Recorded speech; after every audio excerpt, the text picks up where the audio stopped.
السلام علیکم ورحمۃ اللہ وبرکاتہ۔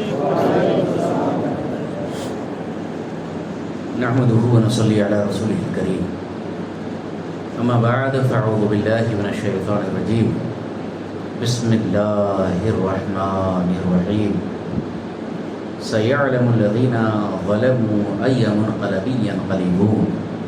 صدق اللہ العلی العظیم وصدق رسولہ النبی الامین المتین الکریم، ونحن على ذلك لمن الشاهدين والشاكرين والحمد لله رب العالمين۔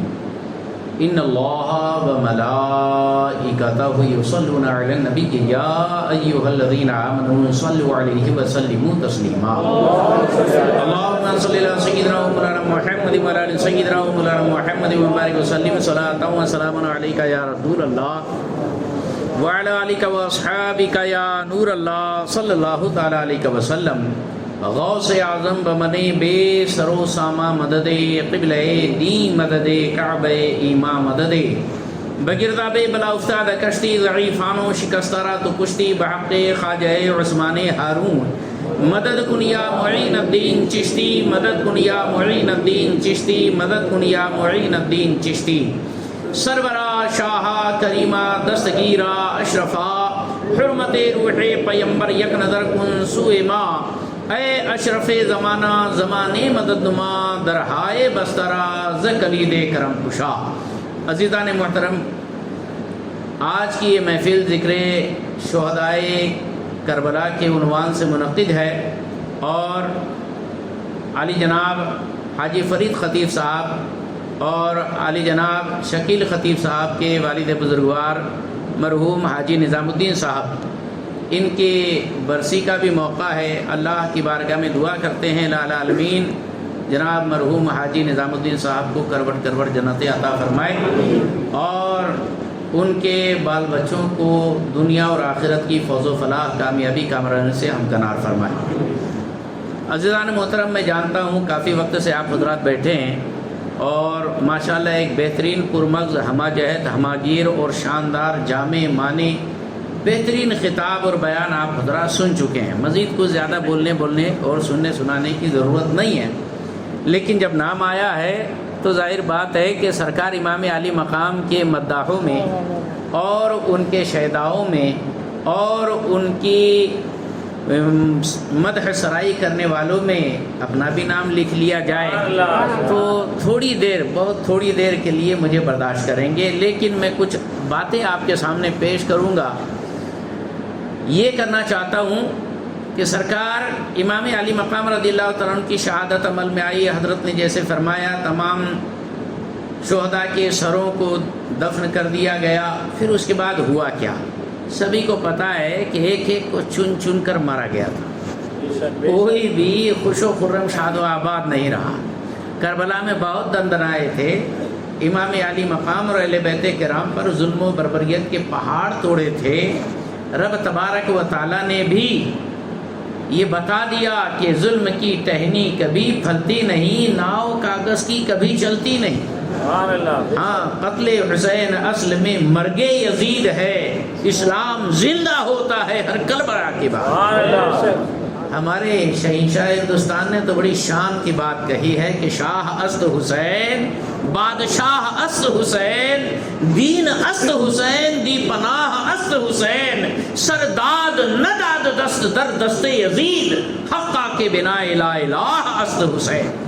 عزیزان محترم،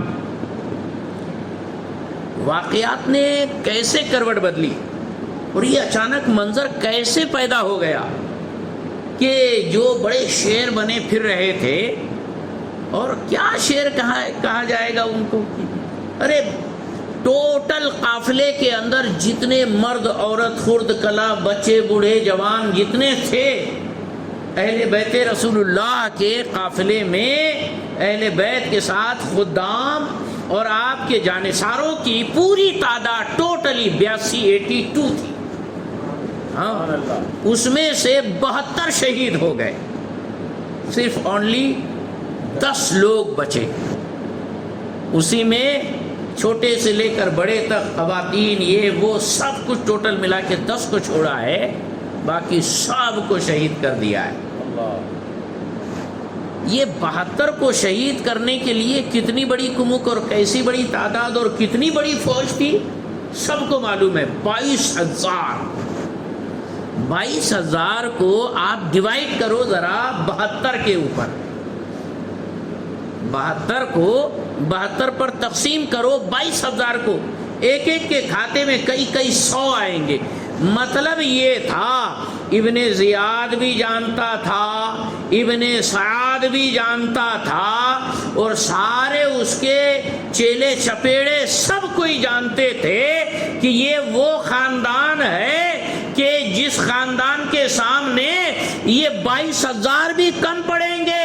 اس لیے ابن سعد نے باقاعدہ ابن زیاد کو مزید خط لکھا تھا کہ اور کمک بھیجو, اور فوج بھیجو, اور پلٹن بھیجو, یہ 22,000 بھی کم پڑنے والے ہیں. اس نے کہا ابے تجھے 22,000 دے دیا پھر بھی تو بولتا ہے ونس مور اگین, اور کتنا دینا تجھے؟ کہا کہ ارے تم کو پتا نہیں, ابن سعد کوئی چھوٹا موٹا للو پنجو آدمی نہیں تھا. ابن سعد جنتی صحابی 10 مبشرہ میں سے جن کا شمار ہوتا ہے. حضرت سعد ابن وقاص فاتح ایران کے کا بیٹا تھا. حضرت سعد ابن ابی وقاص رضی اللہ تعالیٰ بدر میں سب سے پہلے انہوں نے تیر چلایا تھا حضور کے حکم سے, اور کہا تھا کہ لوگوں گواہ رہنا سب سے پہلے دین کی حمایت میں میں نے تیر چلایا ہے. اللہ اکبر. خدا کی قدرت کی شان دیکھو, خدا کیسا بے نیاز ہے.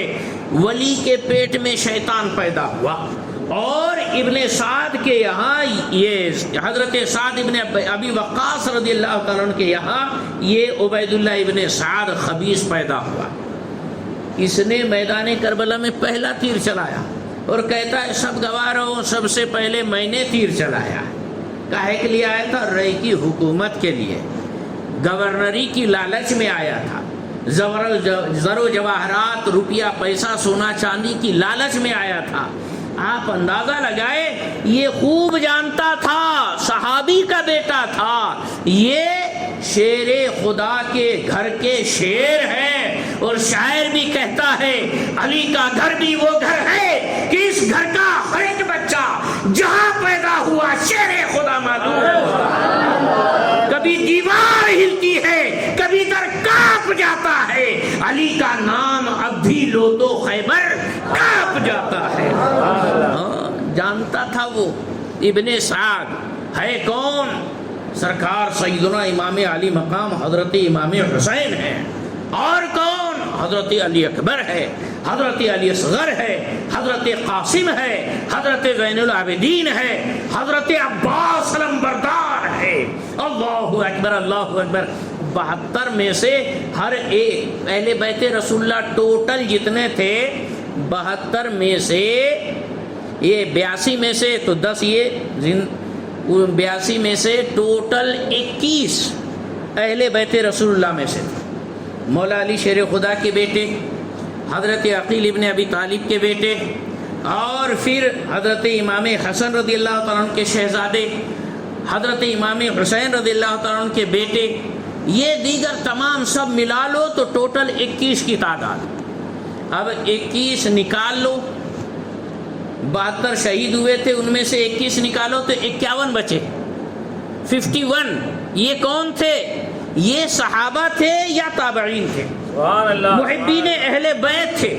صحابہ نے اہل بیت کو کبھی نہیں چھوڑا, جبکہ یہ اہل بیت رسول اللہ امام علی مقام رضی اللہ تعالیٰ عنہ جنگ کے لیے نہیں نکلے تھے اور جنگ کا اعلان بھی نہیں کیا تھا.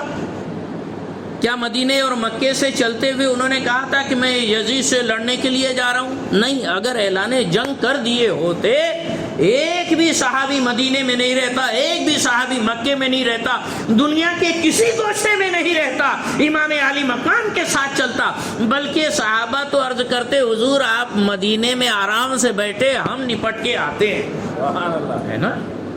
تو امام علی مقام نے کبھی جنگ کا اعلان کیا ہی نہیں. حضرت عبداللہ ابن عمر روکنے کے لیے آئے, حضرت عبداللہ ابن عباس روکنے کے لیے آئے, کہہ رہے تھے کہ حضرت آپ کو جانا نہیں ہے, کوفے والے بڑے بے وفا ہیں, نہیں جانا ہے. آپ ان کو آزما چکے ہیں، یہ کیسے ہیں، رنگ بدلو دل بدلو لوگ۔ کوفیوں کا بڑا تجربہ تھا امام حسین کو، وہ کوئی نئے لوگ تھوڑی تھے، کوفے سے بڑا واسطہ تھا۔ حضرت امام علی مقام کی عمر پاک کربلا میں 57 سال کی عمر تھی حضرت امام علی مقام کی۔ اس بیچ کوفے کیا، ایران کیا، عراق کیا، مصر کیا، شام کیا، یمن کیا، سارے لوگوں کو حضرت امام حسین اچھی طرح سے جانچ پرکھ چکے تھے۔ وجہ کیا؟ حضرت عثمان غنی کی شہادت ہوئی، مولا علی کو خلیفہ بنایا گیا۔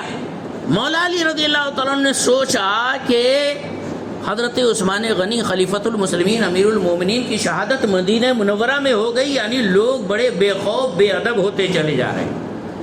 اگر خدا نہ خواستہ حالات نے پلٹی کھائی اور معاملات بدلے، کہیں ایسی ہی خون ریزی میری وجہ سے مدینہ منورہ میں نہ ہو، اس لیے سرکار سیدنا مولائے کائنات علی مرتضیٰ باب العلم نے دارالخلافہ کو مدینے سے منتقل کر کے کوفہ لے کر چلے گئے۔ کوفہ عراق کے اندر وہاں ٹرانسفر کر دیے، وہیں سے باقاعدہ حکومت چلتی رہی پوری دنیا اسلام کے اندر۔ ساتھ میں حسنین کریمین بھی گئے، یہ مدینہ منورہ میں نہیں رہے بلکہ ابا حضور کے ساتھ مولا علی شیر خدا کے ساتھ کوفہ گئے۔ اس وقت ان فوان شباب کا عالم 22 سے 25 سال کی عمر رہی ہوگی حسنین کریمین کی، ایک دم کڑیل جوانی کا عالم۔ سارے لوگوں نے ان کی زیارتیں کی، ہر ایک کو مولا علی شیر خدا رضی اللہ تعالیٰ عنہ کے زمانے میں سیدنا امام حسن و حسین رضی اللہ تعالیٰ عنہ نے اچھی طرح سے جانچ لیا، پرکھ لیا، پہچان لیا تھا۔ یہاں تک کہ مولا علی شیر خدا رضی اللہ تعالیٰ عنہ کی شہادت ہوئی، اس وقت بھی وہ بونڈر اور وہ مخالفت اور وہ کیا کہتے ہیں غداری اور نمک حرامی کا ثبوت پیش کیا کوفہ والوں نے کہ کہا نہ جائے۔ اللہ اکبر۔ بہرحال پھر اس کے بعد حضرت سیدنا امام حسن رضی اللہ تعالیٰ عنہ متمکن خلافت ہوئے اور خلیفۃ المسلمین امیر المومنین بنے۔ 6 مہینے تک آپ کی خلافت رہی اور آپ خلیفہ بنے رہے۔ یہ عرصہ بھی حسنین کریمین نے کوفہ کے اندر ہی گزارا۔ وہ سارے لوگ ان کی آنکھوں کے سامنے تھے، جنہوں نے خطوط لکھ لکھ کر بلائے تھے، وہ سب کو اچھی طرح سے جانتے تھے حسنین کریمین۔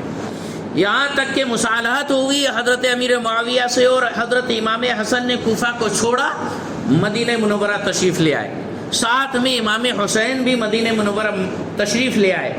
پھر اس کے بعد امیر معاویہ رضی اللہ تعالیٰ عنہ کا انوصال ہوا اور یزید خبیث پلید یہ قابض ہو گیا خلافت پر۔ امیر معاویہ نے کہا تھا دیکھ 3 لوگوں سے پہلے بیعت لینے کی کوشش کرنا، اگر وہ راضی ہوئے تو ٹھیک ہے، نہیں راضی ہوئے تو پھر تو نے بیعت کا تصور چھوڑ دینا اور سیدھے کنارے پکڑ لینا۔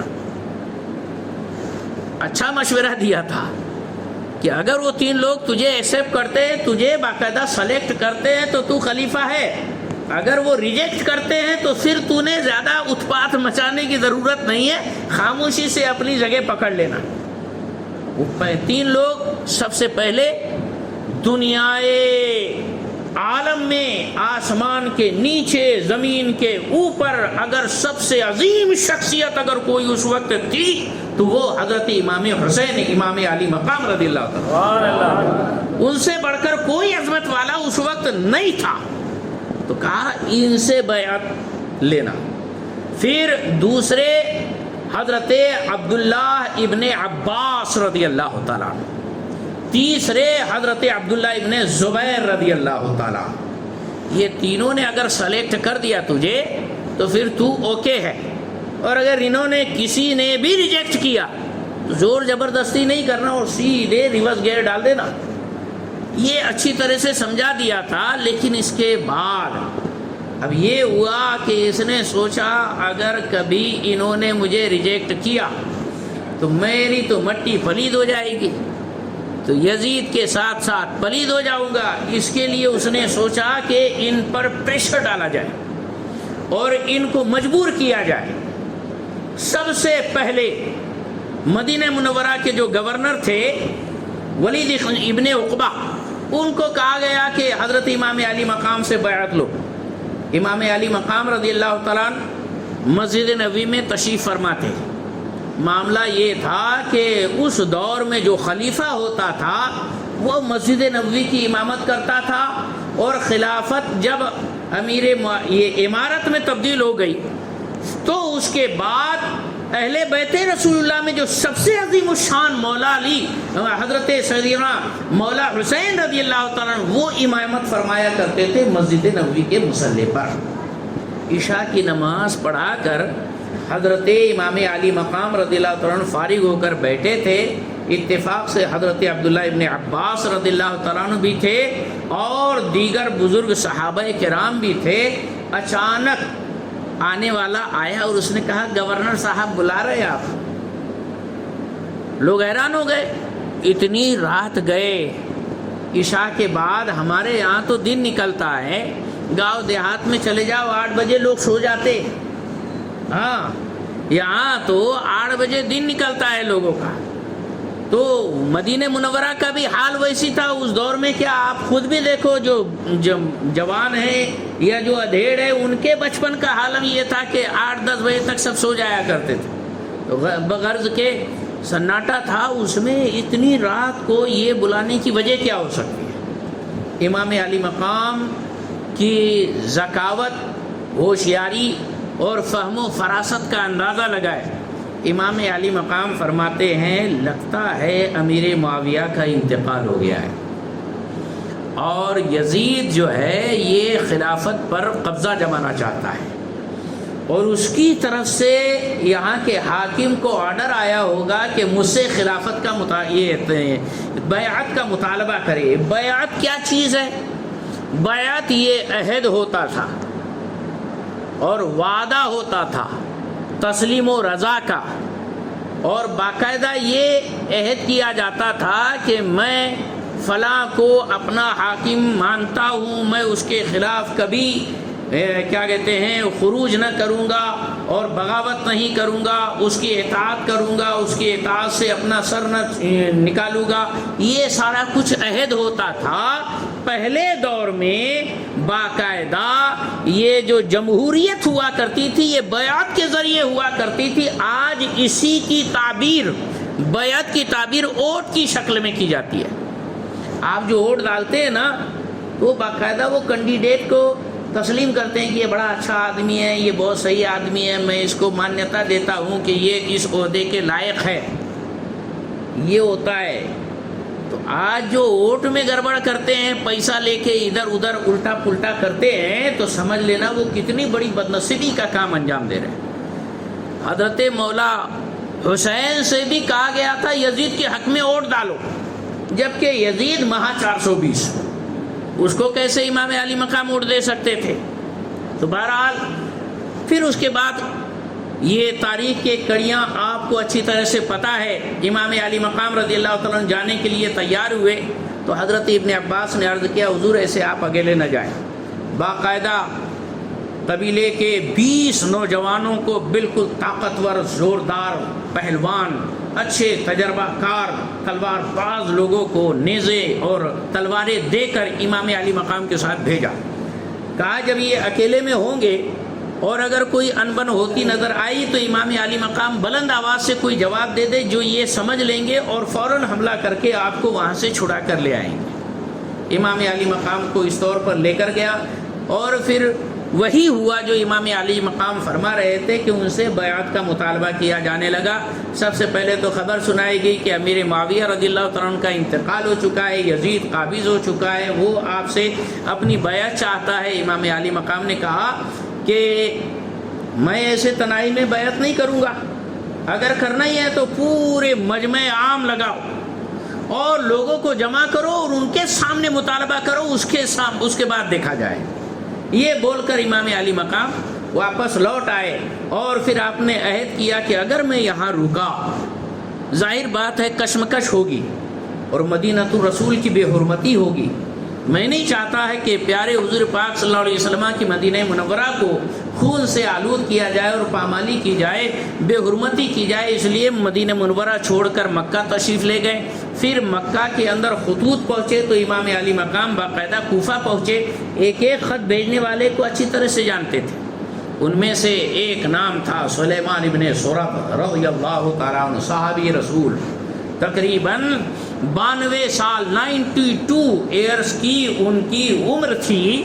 اتنے بوڑھے صحابی، اور اس دور میں جتنے صحابی تھے سب عمر دراز ہی تھے، 65 کے پار ہی.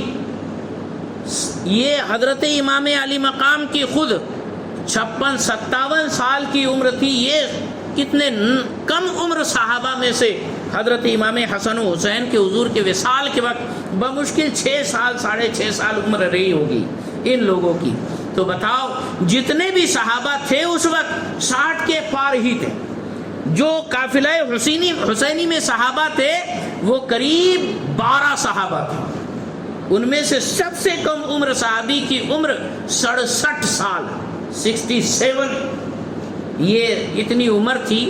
اور سب سے زیادہ عمر والے صحابی تقریباً 95 ایئرس 95 سال کی حضرت حبیب ابن مظاہر رضی اللہ تعالیٰ عنہ، یہ جو ہے 95 سال کے تھے. اللہ اکبر. آپ اندازہ لگائیں، یہ امام علی مقام اچھی طرح سے جانتے تھے کیا ہونے والا ہے، کیونکہ حدیثوں کے اندر آیا تھا، جبریل امین نے خبریں سنائی تھی، اللہ تعالیٰ نے پہلے سے حضور کو باقاعدہ وحی کے ذریعے بتا دیا گیا تھا. سب کچھ بالکل جگ ظاہر تھا کیا ہونے والا ہے. بس یہ ہے کہ اسباب بنتے گئے، امام علی مقام آگے بڑھتے گئے. لیکن اتنا ہے کہ اعلان جنگ نہیں فرمایا تھا، اس لیے باقاعدہ فوج جمع نہیں ہوئی. اور جب میدان کربلا میں پہنچے تو 2 محرم کو امام علی مقام میدان کربلا میں فروکش ہوئے. چاروں طرف سے آپ کو بالکل راستے سل کر کے آپ کو نظر بند کر دیا گیا. اور اس طور پر 7 محرم کو پانی بند کر دیا گیا. جو مزید کمک نہ بھیجتے ہوئے اس نے آرڈر بھیجا کہ دیکھو 22,000 سے زیادہ فوجی ہم نہیں دے سکتے، اتنا ہے کہ پانی بند کر دو. جب پانی نہیں رہے گا تو کھانا نہیں پکے گا، کھانا نہیں پکے گا تو بھوک پیاس سے سب نڈال ہو جائیں گے. اپنی بھوک پیاس انسان برداشت کر لیتا ہے لیکن بال بچوں کی بھوک پیاس نہیں دیکھی جاتی، اس لیے حوصلے شکن ہو جائیں گے اور پھر اس کے بعد وہ سرنڈر ہو سکتے ہیں، ہماری بات مان سکتے ہیں. اس طور پر انہوں نے مکاریوں کی چال چلی، امام علی مقام کو باقاعدہ دبانے کی کوشش کی. لیکن امام علی مقام رضی اللہ تعالیٰ عنہ نے صرف اور صرف اسلام کے صحیح خد و خال کو باقی رکھنے کے لیے، ہم اور ہماری آل تک صحیح کلمہ پہنچانے کے لیے اتنی بڑی قربانیاں اور اتنی بڑی مصیبتوں پریشانیوں کو آپ نے بالکل خندہ پیشانی کے ساتھ برداشت فرمایا. آپ شہیدوں کے خون کا احترام تو کرو ذرا. وہ بھوکے پیاسے دنیا سے گئے تاکہ ہمیں صحیح اسلام ملے، اور ہم اسلام کو چھوڑ کر امام علی مقام کی محبت میں خرافاتیں کرنے چلے ہیں. کوئی ڈی جے بجا رہا ہے تو ڈی جے کے اوپر کوئی ڈانس کر رہا ہے، تو کوئی بالکل ہال آ رہا ہے، تو کوئی جھول رہا ہے، کوئی سواری اٹھا رہا ہے، کوئی باغ بن رہا ہے، کوئی مطلب ریچھ بن رہا ہے، کوئی پیک بن رہا ہے. کیا کیا یہ ڈھول تماشے آخر یہ کہاں سے آ گئے؟ امام علی مقام کے خاندان پر کیسی مصیبت کے پہاڑ گزرے ہیں اور کیسی بڑی بڑی بلائیں گزری ہے، آپ کو اس کا اندازہ نہیں. آپ تو اپنی مستی میں مگن ہیں، اپنے نفس کو کیا کہتے ہیں حظ پہنچا رہے ہیں، اپنے من کو خوش کرنے کے پیچھے لگے ہیں، جبکہ ہونا یہ چاہیے تھا اہل بیت رسول اللہ کے غم میں شریک ہوتے. کم سے کم احساس تو ہونا چاہیے. باپ مرے اور کوئی ڈھول تاشا بجائے، ایسا کوئی دنیا کے اندر دیکھا ہے آپ نے؟ بیٹا کہ انتقال ہو جائے کوئی ڈھول تاشا بجائے، دیکھا ہے دنیا کے اندر؟ پھر آپ اہل بیت رسول اللہ کے اولاد کی شہادت کے موقع پر کیسے ڈھول بجا لیتے ہیں اور کیسے اچھل کود مچا لیتے ہیں؟ سوچنے کی بات ہے. بہرحال یہ کوئی اتنی بڑی بات نہیں ہے کہ جس کو سمجھانا پڑے. عقل مند کو خود سمجھ لینا چاہیے. اتنے نابینا اور اتنے بالکل متی مند تو ہے نہیں کہ آپ کو سمجھانا پڑے گا یہ کرو نہ وہ کرو نہ یہ اچھا نہ وہ برا. آنکھ کھول کے اپنے اوپر خود گزرتا ہوا محسوس کر لو، ساری باتیں کھل جائے گی.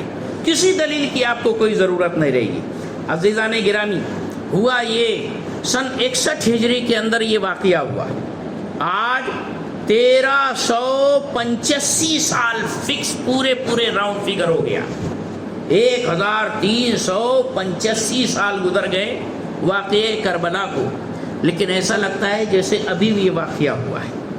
سب کو باقاعدہ دلوں کے اندر دھڑکنیں تیز ہو جاتی ہے امام علی مقام کے مصائب و آلام سننے کے بعد۔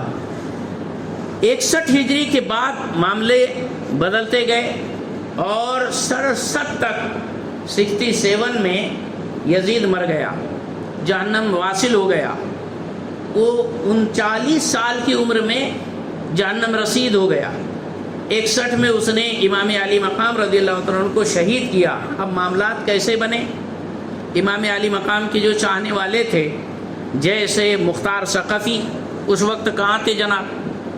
میدان کربلا میں کیوں نہیں دکھتا ان کا نام؟ وہ کہاں تھے؟ تو اصل میں ان کو وہ مختار ثقفی کو بھی قید کر کے جیل کے اندر رکھا گیا تھا، نظر بند کر کے۔ اور بہت سارے جو صحابہ تھے جنہوں نے خطوط لکھ کر حضرت امام علی مقام کو انوائٹ کیا تھا کہ آپ کوفہ تشریف لائے، ان کو بھی پکڑ کے باقاعدہ جیل کے اندر بند کر دیا گیا تھا۔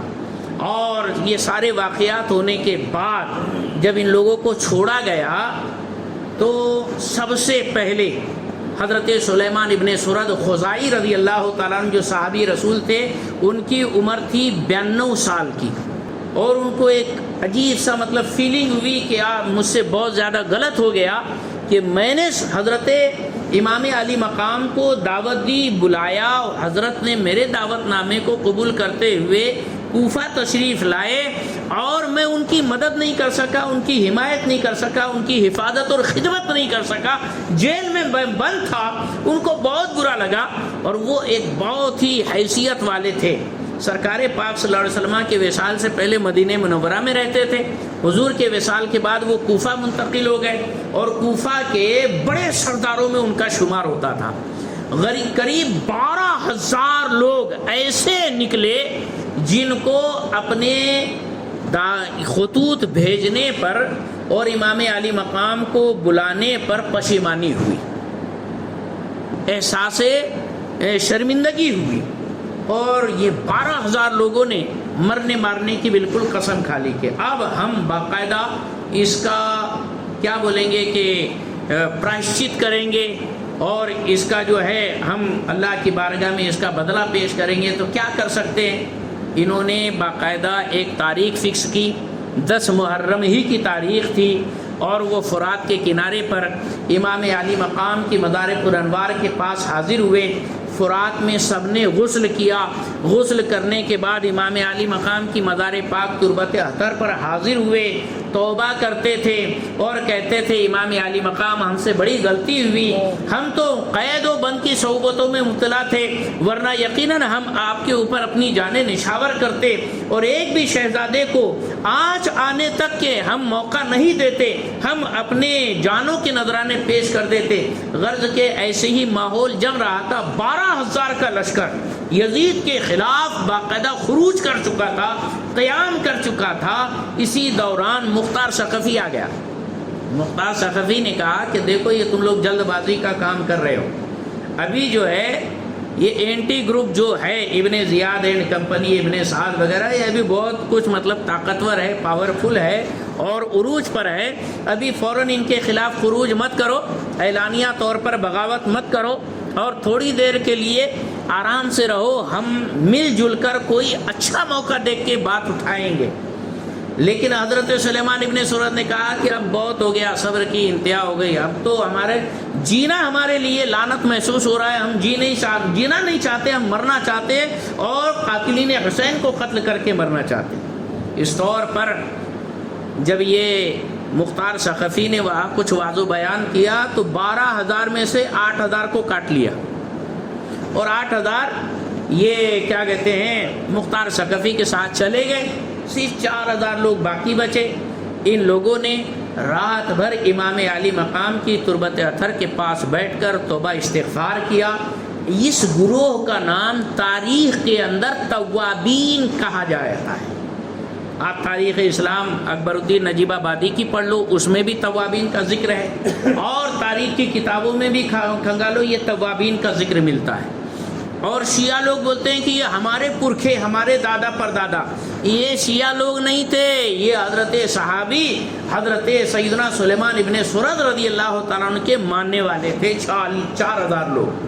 اب انہوں نے جو اعلان جنگ کیا، پھر ابن زیاد نے باقاعدہ فوج لے کر خود کمانڈنگ کرتے ہوئے ان کا مقابلہ کیا، اور بڑی گھماسان کی جنگ ہوئی۔ اس جنگ کے اندر پورے 4000 لوگوں کو شہید کر دیا گیا، حضرت سلیمان ابن سرد رضی اللہ عنہ کو بھی شہید کر دیا گیا۔ 65 میں یہ حضرت سلیمان ابن سرد ان کے 4000 متبعین کو بالکل خاکستر کر دیا گیا، شہید کر دیا گیا۔ مختار ثقفی بڑا چالاک آدمی تھا، یہ گیا اور پھر باقاعدہ ابن سعد کے ساتھ میٹھی میٹھی باتیں کر کے، ابن زیاد کے ساتھ میٹھی میٹھی باتیں کر کے، عبد الملک ابن مروان کے ساتھ اچھی اچھی باتیں کر کے اس کا اعتماد جیتا۔ ہاں، اعتماد جیتنے کے بعد عبد الملک ابن مروان نے یہی مختار ثقفی کو ابن زیاد ہٹا کر کوفے کا گورنر مقرر کیا۔ چالاکی اس کی۔ اب جہاں کوفے کا گورنر بنا یہ مختار ثقفی، اب اس نے پہلے ہی عبد الملک ابن مروان کی کھوپڑیا میں ڈال دیا تھا کہ دیکھو اہل بیت رسول اللہ کی طرف لوگوں کے بڑے دل ہیں، لہذا اگر کبھی قاتلین حسین کی سرکوبی کی جائے گی، عوام تمہارے اوپر دل و جان سے نثار ہو جائے گی اور تم کو اپنا خلیفۃ المسلمین امیر المومنین مان لیں گے۔ اس لیے کہ خلافت کے اندر بڑا اتھل پتل مچا، یزید ختم ہوا تو پھر مکے مدینے کے لوگوں نے پہلے تو یہ واقعہ کربلا کے ہوتے ہی سن 61 ہجری ہی میں بغاوت کا اعلان کر دیا تھا اور کہا کہ ہم یزید کو کچھ نہیں مانتے، اور باقاعدہ اس کی اطاعت سے براءت کا اعلان کر دیا تھا۔ تو اس وجہ سے یزید نے باقاعدہ مکے مدینے پر حملے کروائے، اور مکے مدینے کے اندر کیا کیا ہوا وہ کیا کہتے ہیں اصحاب حرہ، یہ جو مطلب یزید نے مدینہ منورہ پر حملہ کیا اور وہاں جو شہید ہوئے، قریب 700 صحابہ کو اس نے کاٹا ہے، مارا ہے، شہید کیا ہے، اور تقریباً 10,000 تابعین کو شہید کیا ہے۔ آج بھی جنت البقیع کے اندر واقعہ حرہ کے شہداء کا ایک الگ ہی ڈپارٹمنٹ ہے، وہاں جائیں گے تو آپ کو پتا چلے گا کہ یہ حرہ کے شہداء کی مزارات ہیں جنت البقیع کے اندر۔ تو غرض کہ یہ معاملہ ہوا، اور سن 63 میں تو مطلب یزید بھی ختم ہو گیا اور پھر سارے معاملات ختم ہو گئے۔ تو پھر مکے مدینے کے علاوہ پورا حجاز، شام، مصر، سارے لوگوں نے حضرت عبداللہ ابن زبیر کے ہاتھوں پر بیعت کرنا شروع کر دیا۔ یزید کا بیٹا جب خلیفہ بنا، اس نے بھی مطلب ٹھکرا دیا اور کہا کہ نہیں، وہ اہل بیت کا جانثار تھا یزید کا بیٹا، اس نے کہا مجھے خلافت میں کوئی دلچسپی نہیں ہے۔ اس طور پر وہ خلافت یزید کے یہاں سے پوری ختم ہوئی اور سارے لوگ حضرت عبداللہ ابن زبیر کو ماننے لگے۔ اس میں مروان ابن حکم تھا خبیث، جس نے چالاکیاں کر کے مصر اور شام کے علاقوں میں جہاں حضرت امیر معاویہ کا دبدبہ تھا اور ان کی حکومت تھی، وہاں پر عروج حاصل کیا، اور وہاں سے اپنی باقاعدہ چالاکیوں سے قبضہ کرتے کرتے کرتے کرتے دائرے اختیار کو بڑھاتے اس نے پورے دنیا کے اندر جیسے جہاں تک اسلامی سلطنت تھی اپنا اصول و رسوخ قائم کیا۔ اور پھر اس کے مرنے کے بعد عبد الملک ابن مروان یہ خلیفہ بنا، اس نے مختار ثقفی کو کوفے کا گورنر بنایا۔ مختار ثقفی نے اس کو یہ ٹیکٹ بتایا کہ اگر تو قاتلین حسین کو قتل کرتا ہے تو لوگوں کی ہمدردیاں تیرے حق میں آ جائیں گی۔ اس نے کھلی چھوٹ دے دی، مارو جس کو وہ مارنا ہے۔ تو جب اس نے چن چن کر قتل کرنا شروع کیا ہے، شمر کو مارا، پھولی کو جلایا، اور کسی کے آگے کتے چھوڑ دیے اور کسی کو کتوں کے سامنے ڈال دیا، کسی کو باقاعدہ بھری چوک میں زندہ آگ لگا کر جلا کے راکھ کر دیا، کسی کے اوپر ننگا کر کے تیر برسائے، تو کسی کو کیسے کیسے سزائیں دی۔ غرض کے جتنے بھی عاشقان حسین تھے ان کے کلیجے ٹھنڈے ہوئے۔ لیکن اس مختار ثقفی کی مکاری زیادہ دن نہیں چلی، اس کے بھی دماغ کے اندر خناس بھرا، اس نے اپنے نبی ہونے کا دعویٰ کر دیا معاذ اللہ، اور پھر حضرت عبداللہ ابن زبیر نے اس کو قتل کیا۔ تاریخ کا یہ بڑا زبردست واقعہ ہے کہ وہ گورنر ہاؤس، کوفے کا گورنر ہاؤس، جس میں عبید اللہ ابن زیاد کا یہ تخت کے اوپر بیٹھا ہوا تھا سنہاسن پر، سامنے ایک چاندی کے تشت میں امام علی مقام کا سر پیش کیا گیا تھا. اس نے سر ناز کے ساتھ بے حرمتی کی تھی. اس سر حسینی کی بے ادبی اور گستاخی کی نحوست یہ ہوئی کہ جو بھی وہ تخت پر بیٹھتا تھا اس کا سر کٹ کے سامنے تشت میں آیا کرتا تھا. زمانہ گزرا تو اب یہی ابن زیاد یہ مارا گیا موصل کی سرزمین پر. بالکل تاریخ کا دیکھو، اللہ تعالیٰ ارشاد فرماتے تلک الایام نداولها بین الناس، کہ ہم زمانے کو باقاعدہ گھماتے ہیں. تعز من تشاء و تذل من تشاء، جسے چاہے عزت دے، جسے چاہے ذلت بخشے. ان لوگوں کے ہاتھ میں اقتدار تھا، طاقت تھی، تو اس کے نشے میں چور ہو کر انہیں اہل بیت رسول اللہ کو پیاسا بھوکا رکھ کے فرات کے کنارے پر شہید کیا تھا.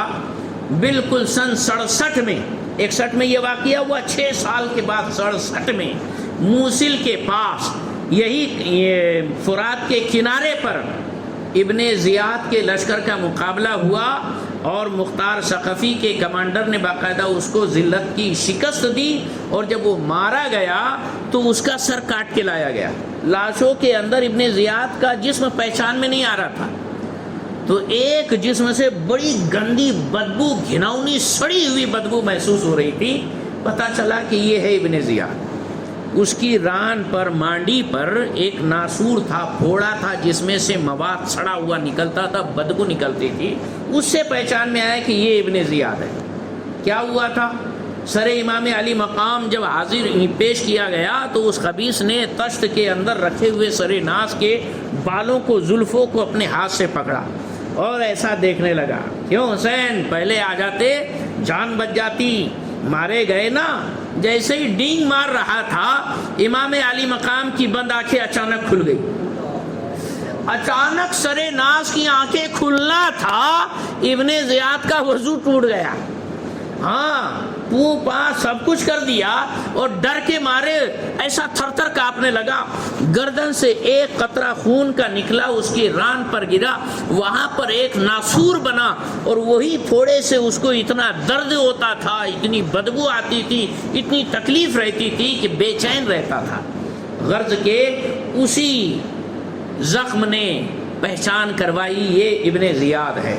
بہرحال اس کو پکڑ کے اس کی گردن بھی کاٹی گئی اور پھر تشت کے اندر بھیجا گیا. وہی گورنر ہاؤس ہے، وہی چاندی کا تھالا ہے، اسی کے اندر کبھی جب امام علی مقام کا سر تھا، آج اس خبیث ابن زیاد کا سر ہے. اور جس شاہی کرسی کے اوپر ابن زیاد تھا وہاں حضرت عبداللہ ابن زبیر ہے. پھر تاریخ نے پلٹا کھایا اور عبد الملک ابن مروان کے دور میں مکہ شریف پر چڑھائی کی گئی اور حضرت ابن زبیر رضی اللہ تعالیٰ عنہ کو شہید کیا گیا. اور ان کا سر بھی جب کوفے میں بھیجا گیا تو عبد الملک ابن مروان اب تخت پر بیٹھا ہے اور وہی چاندی کا تھالا جس میں کبھی امام علی مقام کا سر تھا، پھر ابن زیاد کا سر تھا، پھر جو ہے اس کے بعد یہ مختار ثقفی کا سر تھا. اس نے نبوت کا اعلان کیا تو ابن زبیر نے اس کو قتل کیا تھا. تو ابن زبیر تخت پر تھے اور تھالے کے اندر باقاعدہ مختار ثقفی کا سر تھا. اور پھر اب حضرت ابن زبیر رضی اللہ تعالیٰ کا سر کٹ کے اس میں آیا ہے اور تخت پر عبد الملک ابن مروان تھا.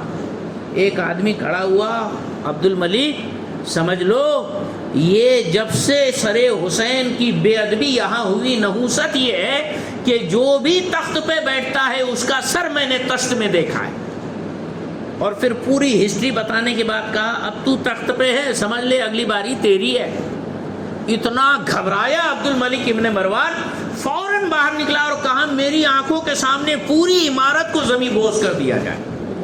پوری عمارت کو باقاعدہ تہس نہس کر دیا، زمین بوس کر دیا گیا. یہ امام علی مقام کے خون کی خود اپنے آپ سے انتقام کی شان ہے. ان کا خون کا قطرہ بھی ایسا انتقام لیتا ہے. انہوں نے تو پورا خون بہایا تھا، کیا حال ہوا. اللہ اکبر. تو یہ انقلابات ہوئے پھر عبد الملک ابن مروان متمکن ہوا خلافت پر، اور پھر اس کے بعد جو ہے ایک ایک کو چن چن کر باقاعدہ مارا گیا، اور اس طور پر تمام یزیدیوں کا صفایا کر دیا گیا۔ 22,000 لوگوں نے کمینہ پن کیا تھا، لیکن سزا کے طور پر 1,00,000 سے زیادہ لوگوں کو قتل کیا گیا۔ جو لوگ خوش تھے، راضی تھے، شریک نہیں ہوئے تھے، وہ بھی قتل کیے گئے، وہ بھی مارے گئے۔ غرض کہ امام علی مقام رضی اللہ تعالیٰ عنہ کا خون یہ دنیا کے لیے درس عبرت بن کر رہ گیا، لیکن ایک نشان امتیاز ہے کہ آج بھی کربلا پر امام علی مقام کا قبضہ ہے۔ کیا شان ہے، اللہ اکبر۔ شاعر کہتا ہے منہ سے ایک بار لگا لیتے جو مولا پانی، دشت غربت میں نہ یوں ٹھوکر ایک خاکا پانی۔ کون کہتا ہے کہ پانی کو ترستے تھے حسین، ان کے ہونٹوں کو ترستا رہا پیاسا پانی۔ کرب و بلا کی جنگ کا انجام دیکھیے، بے گھر یزید ہو گیا، گھر گھر حسین ہے، اور تشنا لبوں کی بھیڑ لگی ہے سبیل پر، پیاسی ہے کائنات سمندر حسین۔ زندہ اسلام کو کیا تو نے، حق و باطل بتا دیا تو نے، جی کے مرنا تو سب کو آتا ہے، مر کے جینا سکھا دیا تو نے، مر کے جینا سکھا دیا تو نے۔ شاہ است حسین، بادشاہ است حسین، دین است حسین، دی پناہ است حسین، سرداد نداد دست در دست یزید، حقہ کے بنا لا الہ است حسین۔ الہ العالمین کی بارگاہ میں دعا ہے ہمیں ہماری نسلوں کو امام علی مقام کی غلامی میں زندہ رکھے، انہی کے غلامی کے پٹے کے گلے میں رہتے ہوئے ہماری موت انجام پائے، اور امام علی مقام کے جھنڈے تلے ہمارا حشر و نشر ہو۔ السلام علیکم ورحمۃ اللہ وبرکاتہ۔